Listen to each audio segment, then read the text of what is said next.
Ողջույն, ես մեկ մաքրում, այս անգամ ինձ դիմել էր մի կին, որը որ ամուսնուց բաժանվել էր ամիսներ առաջ ու ունեին բացասական նեգատիվներ, բաժանումից հետո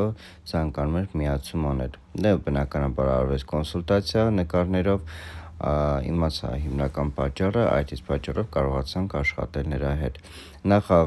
վառում ենք 4 ասած բախրամը մոմով, որպեսզի ակտիվացնենք էներգետիկան, ակտիվացնենք ամբողջական լարվածությունը դեպի այլ մարդու էներգետիկ դաշտից դեպի իրան, որից հետո զույգերի միացման ծիսակարգն ենք անում երկու մոմերը միաժամանակ կապանցնելով, էներգետիկ կապը ստեղծելով, էներգետիկան միմյանց տալով ու կարգավորելով։ Ապա տեսնում ենք, թե ինչպես են արագ վառվում մոմերը ու առաջացնելով միացության էներգետիկ դաշտ։ Միաժամանակ կատարում ենք ծիսակարգի աղոթքները, կատարում ենք մեռոնի բախրամի ավելացում եւ վերջում տեսեք ինչ պատկեր ենք ստացել։ Այստեղ ունենք ընդհանուր ընտանիքի վիճաբանությունը, անեծքի հետևանքը ու ընտանիքում վիճաբանությունից բացի